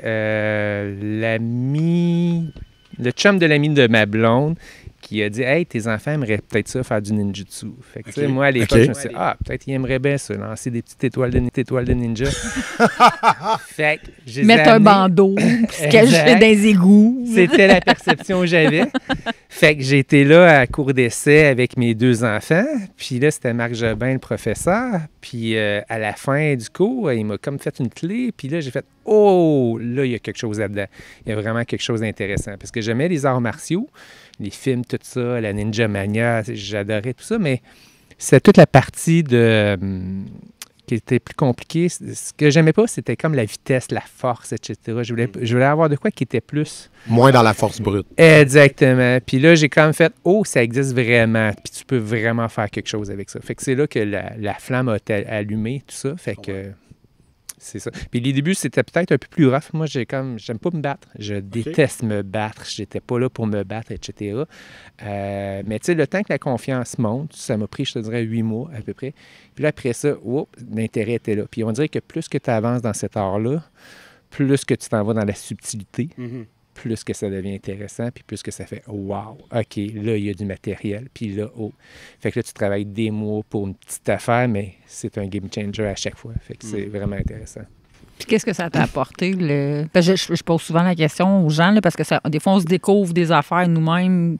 On se découvre des aspects de nous qu'on ne connaissait pas quand on tombe dans les arts martiaux. Tu sais, moi, pour avoir pratiqué d'autres sports, je veux dire, l'équitation, j'en ai fait pendant 30 ans, ça ne m'a pas apporté, ça m'a pas fait découvrir quelque chose sur moi-même que depuis les arts martiaux, est-ce que il y a des côtés de moi que je connaissais pas? Est-ce qu'il y a quelque chose que ça t'a apporté beaucoup puis t'as fait comme, non seulement ça me donne des habiletés ou des skills, mais ça m'apporte autre chose? Je pense que ta question est bonne, en fait, parce qu'effectivement, les arts martiaux, il y a une différence entre le sport et les arts martiaux. Puis, les arts martiaux, c'est très personnel. Puis, c'est très psychologique. Fait que, pour réussir à faire une technique, le psychologique doit être là. Fait que, tu as beau connaître toutes les techniques, si tu n'as pas la confiance, ça ne marche pas. Puis la manière que c'est, je dirais, designé, on dirait, ou le chemin que j'ai pris, la confiance, c'était la première étape. Mais, tu sais, aujourd'hui, je dirais, c'est plus d'être relaxé. Vraiment relaxé dans le mouvement. Fait que, oui, quand tu reçois un coup, tu dois être relax pour accueillir puis pas être en train d'essayer de vouloir contrôler parce que tu as peur. Fait qu'il y a ça, mais c'est applicable beaucoup dans le travail aussi OK, on relaxe, il y a une situation, on va l'apprendre à la gérer, on accueille, on réceptionne. Puis, fait que vraiment, moi, c'est vraiment ça que là, mon focus est beaucoup. Fait que, je fais toujours un parallèle entre le travail puis les arts martiaux. Je sais pas pourquoi, là, mais ça a tout le temps donné comme ça. Ben, c'est le fun quand un peut nourrir l'autre, là, tu sais. Je pense que les arts martiaux, en tout cas, peut-être pour toi, je sais pas pour toi, mais ça fait partie de ta vie. Ben oui. Fait que, à un moment donné, j'ouvre la porte du frigidaire, je tire pas le bras. Je recule mon épaule. Sérieusement, la porte patio, c'est comme ça. C'est rendu comme ça. J'y pense plus, là. C'est comme ça. Puis le camp d'entraînement, c'est-tu ta première fois ou ça fait combien de fois que tu le fais? Là, je dis un camp d'entraînement, mais je ne sais pas comment sais pas comment l'appeler. Là, c'est un camp d'été. Shinobi Weekend. Les Shinobi Weekend, exactement. C'est la troisième fois dans les 3 dernières shots. Puis comment t'aimes ça? Si je reviens 3 fois. Oui, tu dois aimer beaucoup, là, mais... En fait, avec Denis, 8e dame, il y a tout le temps une petite découverte. Fait que, il y a tout le temps de quoi qui focus. Puis, qu'est-ce qui est le fun, c'est après une shot, il ne te connaît pas. Deuxième shot, il commence à te connaître. Il sait déjà un petit peu t'es qui, sur quoi tu dois travailler. Il te voit aller. Puis, il m'a déjà donné tantôt, tu devrais travailler ça et ça. Fait que moi, je sais qu'est-ce que je fais les 6 prochains mois. Ou la prochaine année. Ben, c'est ça qui est le fun. Je m'excuse de t'interrompre, de l'évaluation. Puisque moi, c'est la première fois que je la vivais. c'est que là, après, dans le système de gradation sur Internet, tu as accès à comme ta fiche avec les commentaires des professeurs et tout ça. Fait que ça, c'est le fun parce que ça te permet de travailler sur les aspects que tu as travaillé. Finalement. Exact. Puis tu sais, ce que j'aime là-dedans aussi, tu sais, puisque moi, j'essaie de... C'est pas tous les étudiants qui aiment ça, se faire filmer en tant que tel, mais ce que je leur dis tout le temps, c'est, si vous avez l'occasion, filmez-vous. Parce que ça donne le point de départ. Tu étais là. Puis, je suis pas content, etc. Mais 6 mois ou 1 an après, la personne continue à évoluer. Puis là, elle se revoit, puis non, je suis plus au même stade. Fait que tous mes étudiants qui sont là depuis 1 an, en dedans d'1 an, ils voient là, de où qu'ils étaient, où est-ce qu'ils sont rendus, puis Fait que j'aime ça, l'évaluation, de voir. Fait que la raison pour laquelle j'ai évalué, c'était carrément pour voir où est-ce que j'étais par rapport à la dernière fois. Puis ça t'as vu... Mais t'es constamment en évolution, dans le fond. Fait que t'es pas genre, j'étais à la même place l'année passée. Y a-tu des fois où t'es fait comme, il me semble que j'ai pas évolué tant, ou puis y a-tu une année où t'es fait, hey, j'ai step up? Je te dirais, presque à chaque année, ça fait, OK. Tu sais, c'est sûr, si tu fais à chaque mois, tu verras pas tant de différence que ça. Mais aux années, puis tu sais, il y a une question aussi de lâcher prise. Tu sais, quand tu fais un test, si tu veux performer, puis tu dis, je veux impressionner, je veux réussir, il y a des chances que ça marche moins bien. Puis moi, tu sais, souvent on me dit, tu dois préparer ta démo, mais OK, je fais rien. Je fais mes affaires pendant toute l'année, je focus sur mes affaires, puis dans la démo, ça va être la réalité qui va sortir. Si je fais de quoi de croche, bien, tant mieux, parce que je ne suis pas ici pour montrer quelque chose, je suis ici pour montrer ce que je ne sais pas, pour me faire dire, c'est ça que tu dois travailler. Puis toi, qu'est-ce qui t'a apporté? Qu'est-ce qui t'a amené? Qu'est-ce qui t'a apporté? Qu'est-ce qui t'a amené à passer d'élève à professeur? C'est quoi qui a fait comme, hey, je peux l'enseigner? C'est parce qu'il y a des gens qui apprennent puis qui font, moi, je suis pas capable d'enseigner. Moi, je suis pas un bon pédagogue ou, tu sais, ils n'ont pas cette attitude. Qu'est-ce qui t'a attiré dans l'enseignement? Puis qu'est-ce qui a fait le déclic de dire, OK, je veux plus juste l'apprendre, je veux être capable de le transmettre? Je vais t'avouer, j'ai commencé avec les enfants. J'ai amené mes enfants. La session d'après, je me suis inscrit. J'ai été pendant une session de temps, même pas une session, quelques semaines de temps à regarder. Puis j'ai dit à Marc, j'ai embarqué. Fait que j'ai embarqué. Puis tu sais, ça doit faire 5-6 ans à peu près, j'enseigne aux enfants. Aux adultes, j'ai toujours coaché, mais enseigner le cours, ça fait depuis janvier à peu près. Fait que c'est ça. Mais c'est comme plus, parce que j'aime ça, je pense, je pourrais pas dire pourquoi, c'était pas un objectif. Mais le fait d'enseigner, puis j'imagine que tu dois le voir aussi, mais quand tu es obligé d'expliquer des choses, là, tu fais « Attends, pourquoi je fais ça? » Là, tu dois mettre des mots dessus. Tu te fais poser des questions, puis moi, j'ai pas toutes les réponses. OK, on va y penser, on va figurer, on va venir poser des questions. Donc, c'est le fait d'enseigner, tu apprends énormément. Puis moi, je pense que ça aide beaucoup dans l'apprentissage aussi, là. Mais tu sais, tu dois pas juste enseigner pour enseigner, tu dois enseigner, mais je fais exprès de venir continuer. Tu sais, comme Denis me disait, c'est le nombre d'années d'expérience qu'il a, mais en plus, il est étudiant. Puis il demeure étudiant pareil. Tu sais, il est 8e dan, mais il est quand même étudiant. Puis je pense que c'est important d'être toujours étudiant parce que... Bien, un bon prof ne va pas arrêter d'apprendre parce que sinon, c'est ton propre enseignement qui va devenir statique, qui va devenir... Exact. J'imagine que c'est un jour triste, le jour où tu n'apprends plus. Là. Fait que... Ça doit... Je pense que c'est le jour où tu deviens vieux, en fait. Parce que pour moi, peu importe. Non, mais dans le sens que peu importe ton âge, peu importe l'âge que tu as, le jour où tu décides d'arrêter d'apprendre, c'est le jour, pour moi, où tu décides de devenir vieux. Parce que tu peux rester jeune dans ta tête en continuant d'apprendre perpétuellement. C'est ça que je veux dire. Ouais. C'est dans ce sens-là. C'est que pour moi, quelqu'un de 70 ans qui est éveillé, qui essaye toujours des nouvelles affaires, puis qui s'émerveille encore de la vie, c'est encore quelqu'un qui est jeune dans le cœur. Puis c'est quelque chose qu'on dit aux jeunes, ados ou jeunes adultes, puis ils sont comme... tu peux pas comprendre ça tant que t'es pas rendu à un certain âge dans la vie, parce que c'est justement, tu sais, à un moment donné, on continue d'apprendre, on continue, puis on peut faire le choix de comme stagner ou de continuer de se renouveler, de se mettre en danger, tu sais. Fait que... Puis t'es un jeune prof, dans le fond. Parce que ça fait, en termes d'années, mais t'es un jeune prof, c'est nouveau, là, l'enseignement, là. Oui, ça fait, les enfants, ça fait 5-6 ans, les adultes, ça fait 1 an. OK. OK. Puis quand tu dis enfant, vous autres, c'est quoi votre braquette d'âge? Ça commence à peu près à 5 ans jusqu'à 12 ans, je te dis. 5 ans, ouais, OK. Ben ouais, on mélange. C'est sûr, c'est plus difficile avec les enfants. Moi, je calcule toujours 5 minutes par âge. Fait qu'un enfant de 5 ans a 25 minutes de concentration. Mais moi, je dis aux parents, gars, c'est pas plus grave que ça s'ils s'amusent un peu puis qui n'est pas capable de trop focusser. Puis de toute façon, moi, j'embarque toujours les parents. Fait que, tu sais, dans le cours, toi, viens-t'en. Je le fais interactif, c'est pas très tout. C'est-tu le même cursus que tu vas employer pour tes jeunes que pour tes adultes ou... Le point de départ va être le même. Parce que, tu sais, tu arrives avec un adulte, puis, mettons qu'il comprend pas, il faut que je le décortique. Il comprend pas. Je redécortique encore cette partie-là. Genre, les enfants, c'est la même chose. Tu arrives, tu dis, OK, on va juste focusser là-dessus. Fait que pour moi, il y a vraiment... Fait que le cours, il est souvent, je dirais pas pareil, parce que c'est 1 heure versus 2 heures, mais je dirais on va commencer avec le même technique, le même kata, le bras, puis elle va être adaptée selon... Puis la passation de ceinture, est-ce que vous êtes plus tolérant sur OK, il est prêt quand c'est un jeune ou vous allez demander les mêmes... c'est les mêmes barèmes. L'évaluation est faite comment sur des jeunes? Les enfants ont leur propre ceinture jusqu'à la ceinture, je dirais, bleue, à peu près. Puis le nombre de ceintures qu'ils ont fait en sorte que, tu sais, je veux dire, mes enfants ont commencé à 5 ans, fait qu'à 10 ans, à peu près après 5 ans, ils commençaient à avoir la bleue.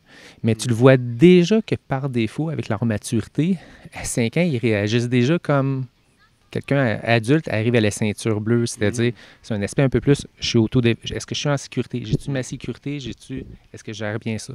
Fait que c'est cet aspect-là que, rendu à la ceinture bleue, tu es rendu. Puis les enfants, après 5 ans, avoir fait ça 1 heure semaine, pas 2 heures comme les adultes, ils arrivent là de façon, on dirait, en tout cas, sur 3, 4 qui sont montés jusque-là, ça a été le même résultat. Là, fait que... Est-ce que tes enfants sont-tu tes assistants sur les cours?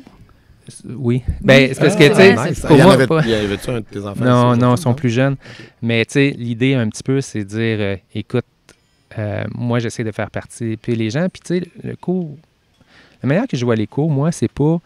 je donne un cours parce que je veux t'enseigner des techniques. Oui, j'enseigne des techniques pour défendre, mais qu'est-ce que ça peut t'apporter? Puis, bien souvent, c'est la confiance en soi.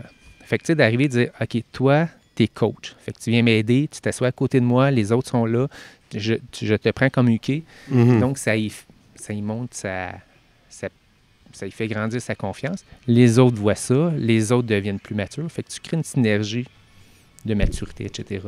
Tu vois-tu une évolution? Tu vois-tu une différence entre... Tu sais, moi, j'en ai des fois des commentaires quand j'enseigne. Mon enfant, il est gêné, puis depuis qu'il fait du karaté, il s'affirme un peu plus, il gagne confiance en lui. Est-ce que t'en vois autant dans tes enfants que dans tes adultes, une différence? Je vois des différences. Est-ce que c'est à cause du ninjutsu, si tu la vis? Ça, je pourrais pas te le dire. Mais tu sais, à un moment donné, je te donne... Ça fait bien, ça va qu'on peut aider un peu, hein? Ouais. Mais tu sais, comme, à un moment donné, anecdote, tu sais, il y a un enfant qui est autiste. Je suis pas capable d'y toucher. Je suis même pas capable de le regarder. Fait que je peux pas donner... Ouais. Fait que la seule chose que je faisais, c'est de regarder son père, puis dire à son père, bon, ben c'est ça. Mais tu sais, il fallait pas que je regarde lui. Ah, c'est ça qu'on doit faire, on va aller comme ça. Mais en utilisant mes enfants, qui lui était capable de s'entraîner avec, mes enfants sont allés le voir, puis ça a pris 2 ans. Mais en dedans 2 ans, après ça, j'étais capable de communiquer directement. Ouais. Mais c'était dans le cours, je n'étais pas capable. En dehors du cours, avant le cours, après le cours, j'étais capable. Dans le cours, freeze, ben raide. C'est correct, on va dealer avec, puis on y va au rythme que ça prend, là, c'est tout. Il n'y a pas, dans le credo du ninjutsu, c'est s'adapter, quelque chose? Ouais, je ne m'arrêterai pas. Demande-moi pas cette question-là. S'adapter, persévérer, je ne sais pas. Ça faisait pas partie de l'examen. Mais ouais, tu sais, quand on enseigne, nous autres aussi, on en a des élèves avec toutes sortes de cas, puis de défis personnels. Puis moi, je trouve ça d'autant plus valorisant comme enseignant quand tu réussis à débloquer quelque chose, débloquer la communication avec l'élève d'abord, puis quand tu réussis à le faire progresser, ça, c'est extraordinaire parce que pour eux, ce que nous, on juge comme des petits pas, c'est des pas de géant. Ben ouais, puis tu sais, ce que tu me fais allumer, c'est oui, puis effectivement, il y a des enfants, je voyais, qui ont plus de la misère à s'exprimer, mais moi, souvent, je vais les prendre, puis explique-moi ce que tu as vu, explique-moi ce que tu as compris là-dedans. Il n'y a pas de jugement non plus, les autres enfants, ils ne jugent pas, etc. Fait qu'effectivement, ça fait, je trouve que ça amène tu as raison là-dessus, là, ça amène vraiment une grosse valeur pour les enfants. Est-ce que la quantité d'élèves dans tes cours, il y en a que tu vois qu'ils peuvent avoir genre 20 élèves, puis d'autres il y a mieux les cours plus réduits parce que ça donne plus de temps sur les élèves. Toi, est-ce que tu aimes mieux cette formule-là ou est-ce que tu as plus souvent du temps à consacrer à un minimum de personnes ou d'enseigner à des gros groupes? Je te dirais que l'idéal, c'est entre 6 et 12. Okay. En bas de 6, il n'y a pas assez de monde. Ça prend quand même des UK pour dire je m'attends avec lui ou je m'attends avec lui, etc. Au-dessus de 12, ça devient plus compliqué. 15, ça devient plus compliqué parce que ils s'entraînent ensemble. Fait que là, des fois, la chicane va pogner. Des fois, il y a des petits coqs. Genre, c'est moi le plus fort, etc. Fait que c'est pas des katas dans le vide où est-ce que je pourrais t'en mettre 40 de collés. S'il y a de l'interaction tout le temps, puis avec l'interaction, tu as du déconnage, etc. Mais ça fait partie de la game. Là. Fait que, plus t'en as, plus t'as de l'adversaire parce qu'il n'y a pas personne qui va t'attaquer ou il n'y a pas personne qui se défend de la même manière non plus. Là. Effectivement. Ça varie, les échanges. Ouais, 100%. Puis là, on l'a dit, on l'a mentionné tantôt, je pense qu'il est situé où, le dojo à Drummondville? C'est à Drummondville. Présentement, on est au centre communautaire Drummondville-Sud. Ouais. Fait que c'est ça. Les cours reprennent le 12 septembre à 7h. On le fait une fois semaine, mais on est associé avec Victo. Ouais. Fait que moi, je veux m'entraîner aussi. Fait que le mardi, on donne le cours. Puis le lundi, puis jeudi, c'était Victo. Fait qu'il y a certaines personnes qui sont inscrites aux deux. Full-time. Fait que c'est ça, aux deux. Fait que cet été, j'ai fermé parce que je suis comme une famille. Fait que je l'ai fermé, etc. Mais j'ai été m'entraîner à chaque fois 2 fois par semaine. Victo continue à rouler pendant l'été. Victo arrête jamais. Ils sont un peu plus crack que moi, là. Fait que moi, je ferme les dimanches l'été. Fait que, OK, le dimanche, c'est bien. Je donne mes cours de soir, mais le dimanche, par expérience. Oui, exactement. Oui, on va. Je vais à l'église de Victo. Ouais, je sais pas pourquoi. À Victo, vous allez? Non. Okay. Non. Vous allez visiter ça plus tard. Oui, exactement. On ne sait pas encore, là. C'est encore très frais. C'est très frais, tout ça. Puis, est-ce que vous avez un site Internet? Comment qu'on peut aller... C'est le même que Victo. Fait qu'il y a soyez.ninja, qui est le site web. Sinon, il y a la page Facebook. On est sur Discord, si jamais il y a du... Ninja, c'est pas Ninja Québec, ça va être Ninja Victo. Écoute, je pense que c'est NCDQ. OK. NCDQ pour Ninja Centre du Québec. Ouais. OK. Mais c'est affilié, tous ces dojos-là travaillent ensemble. Oui, effectivement, on essaie d'avoir un échange, tu sais, puis surtout, tu sais, Victo Drummond, on est comme un OBNL, on organise ça à but non lucratif, fait que on voyage l'un l'autre, fait que des fois, eux autres ils viennent donner des cours, des fois, c'est moi qui vais de l'autre côté, fait qu'on essaie créer une synergie, puis d'avoir un échange d'informations, là, fait que... Excellent. Cool. Bonne continuité. Oui, bonne merci continuité. Pour tes inputs aujourd'hui. Félicitations en passant encore une fois. Merci. Mais non, c'est correct. Je suis encore sur mon petit nuage. C'est correct. Profite-en bien. Reste sur ton nuage. Oui. Mais je suis toujours sur un nuage. Là. J'ai juste monté d'une Mais merci. Ben oui, c'est ça. Puis, c'est quelque chose que j'ai vraiment apprécié de tout le monde, comme la convivialité. Tu sais, au début, quand tu arrives, puis que tu es comme un outsider. Puis surtout moi, c'est un défi personnel d'arriver dans un nouveau groupe que je connais pas. Fait que au moins, j'avais déjà une complicité avec Kev, là, ça aide. Là, fait que, si tu passes ce test-là, t'es correct. Ouais, c'est ça. Mais tout le monde était très accueillant, puis tes conseils ont été très appréciés. Puis, ouais. Bonjour, François Larouche de Ninja Montréal. Let's go! François, les arts martiaux, le ninjutsu, ça arrivé quand dans ta vie? C'est arrivé quand j'étais bien jeune. Kevin Gagnon, que vous avez déjà reçu plusieurs fois, c'est un ami d'enfance. Et puis, on se connaissait de l'école secondaire. Puis, c'était naturel pour nous de jaser de films, de culture populaire, d'arts martiaux. Et puis, je savais qu'il en faisait. Et puis, il venait, quand on a commencé à travailler ensemble, commencer les ninjutsu, puis il m'expliquait ça, puis ça a vraiment piqué ma curiosité. Et ce qui m'a vraiment intéressé, c'est comment, Kevin, vous le connaissez, très passionné, mais quand on a quelqu'un qui nous explique ça de manière passionnée, c'est toujours invitant. Mais comment le ninjutsu, c'était vraiment quelque chose qui était dans l'autodéfense et l'amélioration de soi. Je trouve ça très intéressant qu'on est axé sur les combats. J'aimerais y participer un jour, ça m'intéresse, je trouve ça intéressant. Mais cet angle-là m'a vraiment intéressé, que c'était vraiment axé sur j'essaie de m'améliorer moi-même, je combats contre moi-même, qu'on était purement dans l'autodéfense, ça a piqué ma curiosité. Ça fait combien de temps que tu pratiques? Ça, écoute, on parle de 2005, je crois, 2006. Donc, on est rendu une couple d'années, là, plus de 10 ans. Là, ouais. Puis t'enseignes depuis combien de temps? Ça va faire 4 ans, mais il y a la pandémie là-dedans. Donc, je dirais que c'est comme un 2 ans réel là, avec ce qui s'est passé. Hein. Puis le dojo à Montréal, le groupe à Montréal, ça a commencé quand? Quand Parce que là, ce que je comprends, tu n'es pas natif de Montréal. Non, je suis de Québec. Je suis vraiment de Québec. OK. Le travail, la famille m'a amené à Montréal. Et puis, vient un moment donné, quand tu as ta ceinture noire, où tu veux, oui, commencer à te développer là-dedans, mais aussi vraiment là, à peut-être partager ça, puis ça fait partie du curriculum. Tu sais que tu es capable de découvrir des choses par la transmission.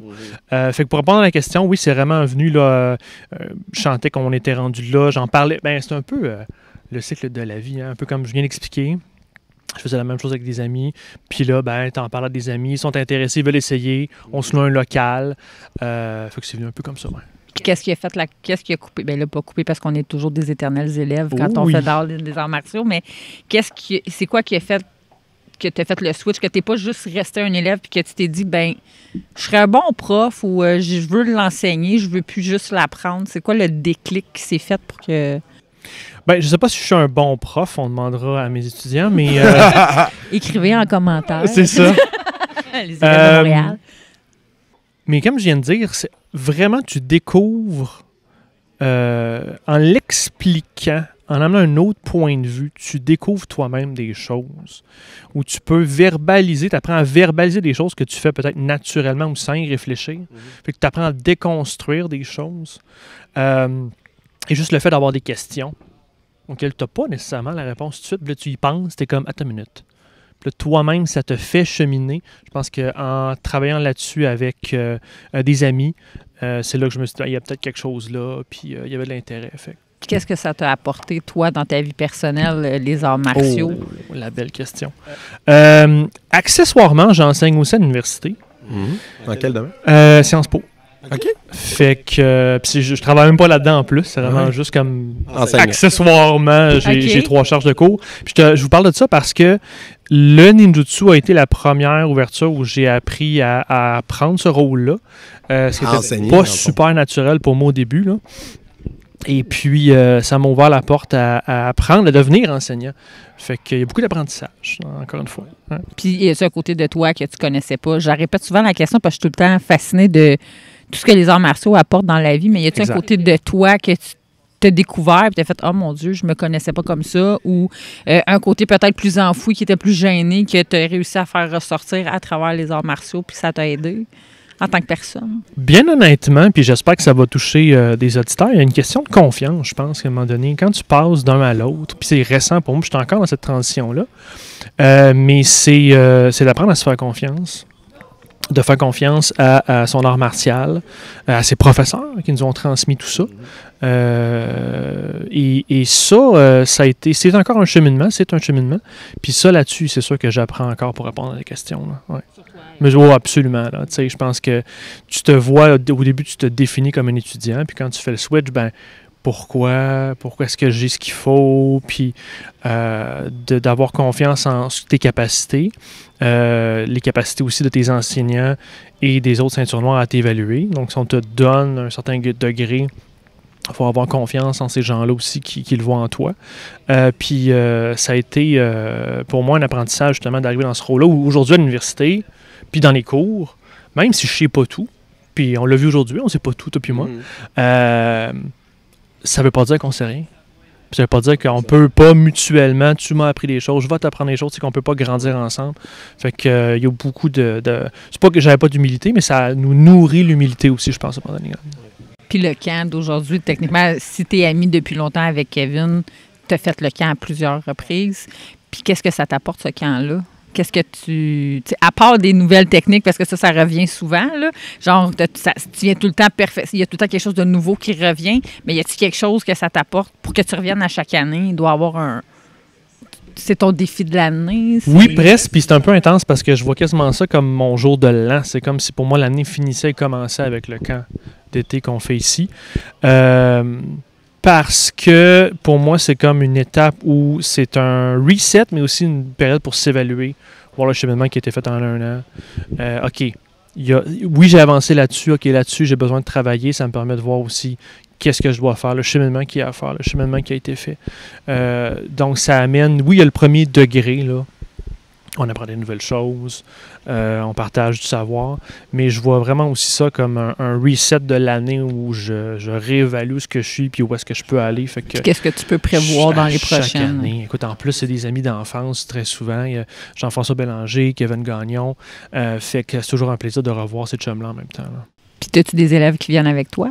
Oui, j'ai des élèves qui sont venus dans le passé. Cette année, j'en avais en fait 2 qui sont venus. Donc, c'est bien qu'on croise d'autres élèves, d'autres visions, les Américains qui viennent. Toujours intéressant. Là. Ben, c'était intéressant parce qu'il y a une de tes élèves qui a un background de karaté. Oui! On avait une connexion, tu sais. Je l'ai vu tout de suite, hein? Ah ouais, parce qu'elle posait des questions. Des fois, je dis ça, c'est une question de quelqu'un de karaté, tu sais. Puis juste la façon de concevoir le truc. Puis en même temps, ça a amené des discussions intéressantes parce qu'elle vient du Shotokan, puis moi, c'était Kempo. Fait qu'il y a quand même... Je pense qu'elle serait sûrement d'accord, plus de similitudes entre le Kenpo et le Ninjutsu qu'entre le Shotokan et le Ninjutsu. Ah ouais. Mais en tant que nouveau professeur, quand tu as des élèves comme ça qui arrivent avec un background de... Elle m'intimidait, elle était deuxième dan, elle, là. C'est ça, je m'en allais dire. Est-ce qu'il y a une affaire où est-ce que tu fais comme OK? Puis je te parlais de confiance tantôt. Puis au début, elle me sluguait, elle me rentrait dedans. Puis c'est correct, elle m'a aidé. On s'est appris mutuellement des choses. Elle m'a permis de corriger des choses. Moi, j'ai amené quelque chose, c'est vraiment clairement avec son gabarit. Son passé, il y avait, oui, des situations où elle perdait tous ses moyens. Fait qu'elle m'a appris des choses où là, elle avait des capacités. Mais vraiment, ça nous a permis de mutuellement s'entraider puis de, elle, apprendre, aller chercher un savoir qui lui manquait puis qui vient en compétition, là, qui vient compléter. Tout ce qu'elle a fait est bon avant. Là, vraiment. Oui, c'est ça. Ce que je voulais dire, c'est que c'est beaucoup plus différent. Tandis que moi, la parentalité, je suis pas constamment en train de découvrir des aspects que j'avais pas explorés, tandis que pour quelqu'un qui arrive de d'autres styles, ben, oh wow, OK, ça va vraiment aller chercher d'autres zones. C'est fascinant, ça. Oui, puis je dis pas que quand tu fais juste un art martial, si vous faites un art martial à la maison, bravo, continuez, puis c'est bien correct d'en faire juste un, mais pas besoin d'en tu faire vois plusieurs quand non plus. Le monde en font 2, 3, ils sont capables de voir les similitudes, et tu vois un autre niveau, là. Tu sentais-tu une pression? Moi, parce que je parle aussi personnellement, c'est peu importe, même si j'ai quelqu'un qui a déjà fait des arts martiaux ou juste quelqu'un qui est, je sais pas moi, qui a été dans les forces militaires, ils ont un certain bagage une formation en combat en autodéfense ou policier ou peu importe. Quand tu sais que ces gens-là ont peut-être eu un dérivé d'arts martiaux, est-ce que tu sens comme une pression de dire faut que je sois à la hauteur ou il y a quelque chose que je dois rendre intéressant pour que cette personne-là ne dise pas ouais, ben en fin de compte, c'est plate. Quelque chose, un sentiment. Par rapport à une deuxième dan, mettons, tu étais à quel niveau quand tu l'as eu? Ben, je venais d'avoir ma première dan. OK, fait que c'est ça. C'était tout nouveau, puis là, on commençait un peu ce dojo-là à Montréal. Elle débarque. C'est quoi ça, Ninjutsu? Puis, pour répondre à ta question, c'est sûr que ça challenge, mais je reviens à tantôt, avoir confiance en ses profs, avoir confiance en son... je vais le dire autrement. Tu offres, moi j'offre ce que j'ai à offrir. Puis à la limite, c'est comme les relations amoureuses. Je veux dire, à un moment donné, tu peux pas faire tomber tout le monde en amour avec toi. Tu es qui tu es, aie confiance en ça, offre ce que tu as. Puis c'est sûr que dans des situations, si je suivais les règles d'un autre art martial, dans un contexte, je serais pourri, c'est normal, on serait tous différents. Fait que nous, on a, puis vous en avez discuté avec Kevin là, pendant plusieurs balados, il y a des choses que chaque art offre, à chacun de trouver ce qui va la nourrir, tu sais. Et puis moi, j'ai confiance en ça. Est-ce que j'ai confiance en tous les résultats, tout ce que je fais tout le temps? Non, on apprend tous les jours, je me pratique tous les jours, mais j'ai confiance dans le cheminement, j'ai confiance à la gang, le savoir qu'il y a, puis je pense que là-dessus, on peut s'appuyer, puis peu importe l'art que vous faites, je pense que ça, il faut le chérir, là. Mais à l'inverse aussi, tu sais, t'en as qui ont un bagage d'arts martiaux puis sont capables d'être assez humbles pour... comme délaisser ça, tu sais, sans faire leur coquille, genre « Ah, mais oui, mais nous, quand je faisais du Kempo, c'était pas comme ça. » Puis tu sais, qui te reprennent pas, mais qui ont quand même l'humilité d'ouvrir leur esprit puis de dire « Ce que je faisais avant, c'était ça. Je peux t'apporter un plus. » À l'inverse, pour le professeur peut avoir la pression que l'élève qui décide de rentrer dans un nouveau style, il faut qu'il soit assez humble pour ouvert d'esprit. Ouvert d'esprit pour accueillir de nouvelles informations. C'est un peu la même chose à l'université. Je veux dire, est-ce que je suis le meilleur prof? Je m'en fous, c'est pas ça le but. Ouais. On se fie à la méthode, on se repose sur notre entraînement, ce que les autres nous ont appris. Puis les étudiants à l'université, des fois, ils vont trouver leur compte, des fois pas. Tu donnes ton meilleur, tu restes passionné, mais je pense que le reste, il va avoir un bon fit généralement. Là. Puis dans ton enseignement, est-ce que tu as des élèves qui se sont... Là, je vais utiliser le mot, il est fort, là, mais est-ce que tu as des élèves que tu as vu une transformation quand ils ont fait du ninjutsu? Dans quel sens? Quelqu'un qui rentre, qui est super gêné, puis qui veut apprendre à...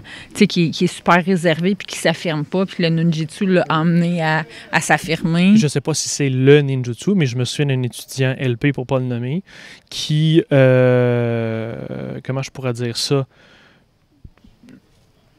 Je dis pas qu'il avait pas confiance. C'est vraiment pas mon message. Non, il avait confiance en lui, mais physiquement, je pense qu'il a pris de la confiance. Puis il a pris de l'assurance, puis ça se voit. Puis ça, je trouve ça beau aussi. De voir la progression d'un élève. Ouais. De voir la personne, toi, tu la transformes pas, mais elle prend... Elle se transforme à travers ce que tu y apportes. Exactement. Oui, parce que dans le fond, c'est pas nous qui causent la transformation. Nous, on t'amène, comme on dit souvent, on t'amène à la rivière, mais ça l'élève à boire l'eau, puis à faire l'effort de s'investir. C'est quelque chose que je répète souvent aux jeunes, comme tu vas jouer au soccer, tu vas jouer au hockey, mais les arts martiaux, on joue pas aux arts martiaux. On joue pas au karaté, on joue pas au ninjutsu. On pratique les arts martiaux. On vit les arts martiaux, c'est comme... C'est un mode de vie. Hein? Oui, c'est vraiment... beaucoup plus qu'un... C'est pas un sport. Ça n'arrête pas d'être un art martialiste quand tu quittes le dojo. Non. Tu franchis la porte, ça reste en toi. C'est transformateur. Oui. Profondément. Oui. Ouais. Vraiment. Ça t'a amené... moi, je me souviens au début, quand je faisais du karaté, je sais pas pourquoi, là, je travaillais dans un secteur pas très... mettons, c'était pas... Plus défavorisé. Oui, c'est ça. Tu te sentais... Prendre une marche au dépanneur, c'était... Tu pouvais vivre quelque chose de weird, là. Ouais. Puis, mais quand j'ai commencé à faire du karaté, puis j'ai commencé à faire de l'autodéfense, on dirait que cette crainte... J'étais plus alerte, mais j'étais moins craintive. Fait que, puis pourquoi? Parce que j'étais comme, je vais savoir quoi faire s'il y a quelqu'un qui s'en vient. C'est parce que c'est ça, ça te donne des outils, tu sais quoi faire. C'est ce que ça vient. Comment gérer la situation. Mais ça, on en a parlé aujourd'hui avec, je sais plus qui, on a eu tellement de conversations, mais... Mais je n'étais pas là. Non, c'est ça, mais je fais un lien avec ce que tu dis, parce qu'on disait comme... que tu sais, juste le fait d'acquérir ces connaissances-là, puis ces capacités-là, font que tu es assez confiant en toi-même pour désamorcer beaucoup de situations, parce que t'es pas craintif, t'es calme, tu vas aussi des fois avoir appris à détecter les dangers potentiels, détecter pour les éviter. Parce que la meilleure bataille, c'est celle que tu n'as pas besoin de mener. Exact. Ton focus est différent. C'est ça. Le focus, l'intention. Et voilà. Puis pour revenir à ce que tu disais, je trouve ça intéressant, puis ça se reflète aussi dans ta gradation, où est-ce que tu es rendu dans ton cheminement. Je me souviens quand j'étais plus jeune, quand je commençais, puis je me sentais peut-être dans une situation plus... pas dangereuse, mais celle que tu décris, j'allais avoir des réflexes où j'allais serrer les poings. Plus tu montes dans ton cheminement, plus j'ai peut-être besoin juste de juste plier les genoux, rendu à un niveau plat rendu, ceinture noire et élevée. On est plus dans l'intention seulement. Tant que j'ai l'intention, j'ai plus besoin de me sentir, d'avoir un objet physique avec moi. À un moment donné, tu sais que tu as déjà des capacités de juste être... Fait que ça, c'est intéressant de voir aussi la gradation de cette confiance-là que tu prends en vieillissant et en t'entraînant. Là, les gens, s'ils veulent vous rejoindre à Montréal, c'est où que ça se passe? Ben, je pense que le meilleur moyen, c'est vraiment d'aller sur le site web ninja.québec. Okay. Il y a le dojo de Québec. Allez pas là. Le meilleur dojo, c'est à Montréal. Non, mais tapez-vous 3 heures de ça. Route. Mais si vous êtes à Montréal, venez nous voir à Montréal. Donc, les indications, téléphone, courriel, adresse, tout est là. Ninja.québec. Ninja.québec. Merveilleux. Let's go. Merci beaucoup. Merci à vous.